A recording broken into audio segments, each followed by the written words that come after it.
வணக்கம் நண்பர்களே. மீண்டும் இந்த தளத்தை சந்திப்பதில் மகிழ்ச்சி. நான் ராஜீவ், இது ராஜீவ் ஹெச்டி. ஸோ இன்றைக்கி நம்ம பார்க்கக்கூடிய வீடியோ பார்த்திங்கன்னா ரொம்ப ரொம்ப ஒரு இம்பார்ட்டண்ட்டான ஒரு விஷயம். நிறைய பேர் பார்த்திங்க அப்படின்னா கேட்ட ஒரு விஷயம், அதை பற்றி பார்க்க போகிறோம். அது மட்டும் இல்லாமல் பார்த்திங்க அப்படின்னா சென்னை ஏர் டிரான்ஸ்போர்ட்டேஷன் ஹாஸ்பிட்டலில் ஏர் டிரான்ஸ்போர்ட்டேஷன் செஞ்ச நண்பருக்கு எப்படி டென்சிட்டி வச்சுருக்காங்க, டெம்பரல் ஏர்லைனோட வச்சுருக்காங்க, எப்படின்றத பார்க்கலாம். வாங்க வீடியோக்குள்ளே போகலாம்.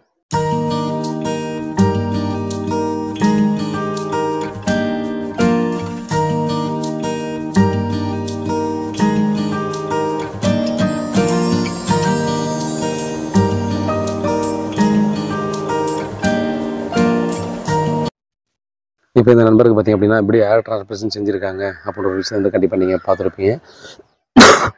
கிட்டத்தட்ட பார்த்தீங்கன்னா அவருக்கு வந்து 4000 கிராஃப்ட் கிட்ட பார்த்தீங்கன்னா ஏர் டிரான்ஸ்போர்ட்டேஷன் செஞ்சுருக்காங்க ஹை டென்சிட்டியோட. கண்டிப்பாக நீங்கள் பார்த்தீங்க டெம்பரல் ஏர்லைன் வந்து எந்த அளவுக்கு டென்சிட்டி கொடுத்துருக்காங்க அப்படின்ற ஒரு விஷயம். ஆல்ரெடி பார்த்தீங்கன்னா கொஞ்சம் கிராஃப் வந்து டெம்பரல் ஏர்லைன் இருக்குது. ஸோ அதை தவிர்த்து பார்த்தீங்கன்னா இருக்கிற கேப்பில் மேக்ஸிமம் டென்சிட்டி வந்து கொடுத்துருக்காங்க. மேலும் பார்த்திங்க அப்படின்னா இவரை பார்த்தீங்கன்னா கண்டிப்பாக உங்களுக்கு ஒரு சிலர் கேட்கலாம், என்ன அது தலையோட வச்சிருக்கிற அளவு வந்து கொஞ்சம் முன்னாடி மட்டும் தானே இருக்குது, அதுக்கு அவ்வளோ கிராஃப்ட் ஆச்சா, 4000 கிராஃப்ட் ஆச்சான்னு சொல்லி ஒரு கேள்வி கண்டிப்பாக உங்களுக்கு வரலாம். ஆக்சுவலாக பார்த்தீங்கன்னா இவருடைய ஹெட் வந்து பெரிய ஹெட். ஸோ உங்களுக்கு பார்த்தாலே தெரிஞ்சிருக்கும். நிறைய பேருக்கு பார்த்தீங்கன்னா ஹெட்டு சின்னதாக இருக்கும். ஃபுல் ஹெட்டும் நம்ம டிரான்ஸ்போர்ட்டேஷன் செஞ்சால் கூட பார்த்தீங்கன்னா அதிகமான கிராஃப்ட் வந்து தேவைப்படுறதுக்கு வாய்ப்பு கம்மியாக இருக்கும். பட் இவருக்கு வந்து பார்த்தீங்கன்னா பெரிய வால், பெரிய மண்டைன்றதால பார்த்தீங்கன்னா அவருக்கு வந்து கொஞ்சம் இடத்துலேயே அதிகமான முடி தேவைப்படுது. ஸோ அதனால் பார்த்தீங்கன்னா 4000 கிராஃப்ட் கிட்ட வந்து ஒரு ஏர் டிரான்ஸ்போர்ட்டேஷன் செஞ்சுருக்காங்க. நல்ல முறையில் டென்சிட்டி வச்சுருக்காங்க. ஸோ அவர் வந்து அவரும் சாட்டிஸ்ஃபைடு தான். மேலும் பார்த்திங்க அப்படின்னா இப்போ நண்பர்கள் ஒரு சிலர் வந்து கேட்டது என்னென்னா, ஏர் டிரான்ஸ்போர்ட்டேஷன் செய்கிறதுக்கு முன்னாடி பார்த்தீங்கன்னா நமக்கு அந்த பெயின் தொல்லை இருக்கா, அப்படி பெயின் தொல்லை இருந்தால் டிரான்ஸ்போர்ட்டேஷன் செய்யறதுக்கு சான்சஸ் இருக்கான்னு கேட்டிருந்தாங்க. மேலும் பார்த்திங்க அப்படின்னா ஒரு சில நண்பர்கள் வந்து பிரதர் நீங்கள் என்ன யூஸ் பண்ணுறீங்க, உங்களுக்கு பெயின் தொல்லைலாம் வந்தது இல்லையா, நீங்கள் ஷாம்பு என்ன யூஸ் பண்ணுறீங்க, எந்த மாதிரி பயன்படுத்துகிறீங்க, உங்களுக்கு டென்சிட்டி நல்லாவே இருக்கே அப்படின்ற மாதிரி கேட்டிருந்தாங்க. ஸோ அதுக்கான காரணங்களை இதில் பார்க்கலாம். ஸோ நம்ம வந்து பார்த்திங்க அப்படின்னா பெயின் தொல்லை, டேண்ட்ரஃப் பிரச்சனை ரெண்டுமே இருந்துச்சு அப்படின்னா கண்டிப்பாக அதை கிளியர் பண்ணிட்டு தான் ஏர் டிரான்ஸ்போர்ட்டேஷன் செஞ்சுருக்காங்க. ஸோ அந்த மாதிரி தான் செய்வாங்க. ஸோ அப்படி செஞ்சால் மட்டும்தான் பார்த்தீங்கன்னா வேறு ஏதாவது இன்ஃபெக்ஷன் வந்து நம்ம ஈஸியாக நம்ம வந்து தவிர்க்க முடியும். இல்லாத பட்சத்தில் பார்த்தீங்கன்னா ஒரு சில இடங்கள்லாம் நிறைய பேர் நானும் கண்கூடவே பார்த்துருக்கேன்.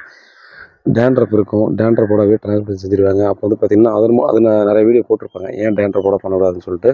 ஸோ டேண்ட்ரஃபோட பண்ணக்கூடாது. பெயின் பிரச்சனை இருந்தாலும் பார்த்திங்கன்னா அதை கிளியர் பண்ணிட்டு தான் அது இமீடியட்டாக ஆக்ஷன் எடுத்து கூட பார்த்திங்க அப்படின்னா அலோபதி மெடிசன்ஸ் இருக்குது. ஸோ இமீடியட்டாக அதை கிளியர் பண்ணுறதுக்கு. ஸோ அந்த மாதிரி மெடிசன் எடுத்து கூட நம்ம இந்த பெயின் தொல்லையை கிளியர் பண்ணிவிட்டு அதுக்கப்புறம் தான் பார்த்திங்கன்னா நம்ம ஏர் டிரான்ஸ்போர்ட்டேஷன் செய்யணுன்ற ஒரு விஷயத்தை வந்து பார்க்கலாம்.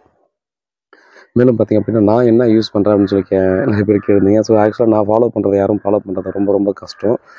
இருந்தாலும் நான் வெளிப்படையாக சொல்லிடுறேன்.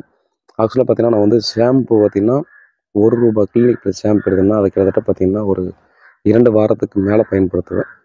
எப்படின்னு பார்த்திங்க அப்படின்னா ஒரு 1/4 லிட்டரில் 300 ml என்கிட்ட ஒரு எம்டி டப்பா இருக்கும். அந்த டப்பாவில் பார்த்திங்கன்னா ஃபுல்லாக தண்ணி ஊற்றிட்டு ஒரு ஷாம்பு போட்டுருவேன். ஃபுல்லாக போட்டு கலக்கி எடுத்துகிட்டு அதை தனியாக வச்சுடுவேன். மேலும் பார்த்திங்க அப்படின்னா நான் வந்து பார்த்திங்கன்னா ஹோம்மேட் சோப் மேக் பண்ணிகிட்ருக்கேன். ஸோ அந்த ஹோம்மேட் சோப்லேருந்து பார்த்திங்கன்னா நம்ம ஹெட் வாஷ்க்குன்னு ஒரு சோப் நான் செய்வேன். ஸோ அந்த ஹெட் வாஷ் சோப் செய்கிறேன் பார்த்திங்களா, அந்த சோப் வச்சு ஃபஸ்ட்டு வந்து வாஷ் பண்ணுவேன். ஸோ அப்படி வாஷ் பண்ணும்போது அழுக்கெல்லாம் அது ரிமூவ் ஆகிடும். பட் நம்ம வந்து சிகைக்காலேருந்து போட்டு எப்படி யூஸ் பண்ணாலும் அந்த சிக்காக இருக்கிற மாதிரி ஃபீல் ஆகுமோ அந்த மாதிரி ஃபீல் ஆகும்.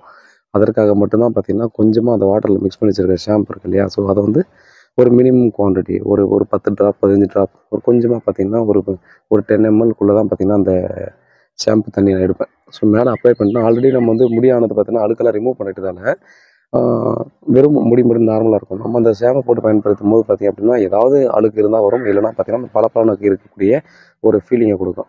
ஸோ அதனால் பார்த்திங்கன்னா அதை யூஸ் பண்ணுறேன். ஸோ இதுதான் நம்ம யூஸ் பண்ணுற ஒரு சீக்ரெட்டு. இது யூஸ் பண்ணுறதால என்னன்னு தெரியல. ஸோ பெயின் தொல்லை கூட பார்த்திங்கன்னா என் வீட்டில் எல்லாருக்குமே வந்தது. ஸோ ஊருக்கு போய்ட்டு வரும்போது பார்த்திங்கன்னா என்னுடைய குழந்தைக்கு தலையில் பேன் வந்துச்சு, ஒய்ஃபுக்கு, பையனுக்கு எல்லாருக்குமே பெயின் வந்தது. பட் எனக்கு வந்து அந்த பெயின் பிரச்சனை வந்து வரவே இல்லை. ஸோ இந்த மாதிரி வாஷ் பண்ணுறதால ஒரு வேளை வந்தால் கூட அது போயிடுறதுக்கான சான்ஸ் இருக்கா என்னது தெரியல.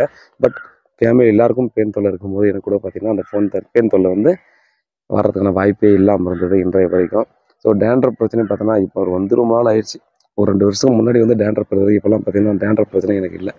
ஸோ இதுதான் நான் ஃபாலோ பண்ணுறது. ஸோ இதை எல்லோரும் ஃபாலோ பண்ணணுன்ற அவசியம் இல்லை. நீங்கள் டாக்டர்கிட்ட பார்த்திங்க அப்படின்னா நீங்கள் எந்த மாதிரி ஷாம்பு யூஸ் பண்ணால் ஹெட்டு பார்த்திங்கன்னா அப்படின்னா ஹெட் வாஷ் பண்ணுறதுக்கான சோப் பால்லாம் சேல்ஸ் பண்ணுறாங்க. நிறைய இடத்துல ஆர்கானிக் இதில் வந்து சேல்ஸ் பண்ணுறாங்க. அதை வாங்கி பயன்படுத்தலாமா அப்படின்றத கேட்டுக்காங்க. ஸோ இதெல்லாம் கேட்டு நீங்கள் பயன்படுத்துங்க. உங்களுக்கு அது சூட்டபிள் ஆச்சுன்னா கண்டிப்பாக அதை நீங்கள் ஃபாலோ பண்ணலாம். மேலும் பார்த்திங்க அப்படின்னா சென்னை ஏர் டிரான்ஸ்போர்ட்டேஷன் ஹாஸ்பிட்டலில் ஏருக்கு மட்டும் இல்லை ஸ்கின்னுக்கு ட்ரீட்மெண்ட் பண்ணியிருக்காங்க. ஃப்ரீ கன்சல்டேஷனில் நீங்கள் எத்தனை கிளினிக் ஏறினாலும் ஒரு முறை சென்னை வந்து பாருங்கள். வந்து பார்த்ததுக்கப்புறம் நீங்கள் முடிவு பண்ணுங்கள். ப்ராப்பர்ட்டி நம்ம ஏதாவது பார்த்திங்க அப்படின்னா அந்த சம்மந்தமாக டீட்டெயில் வேணும் அப்படின்னா வாட்ஸ்அப் பண்ணுங்கள், கால் பண்ணுங்கள், பதிலை காத்துட்ருக்கேன். உண்மையாகவும் நேர்மையாகவும் நன்றி.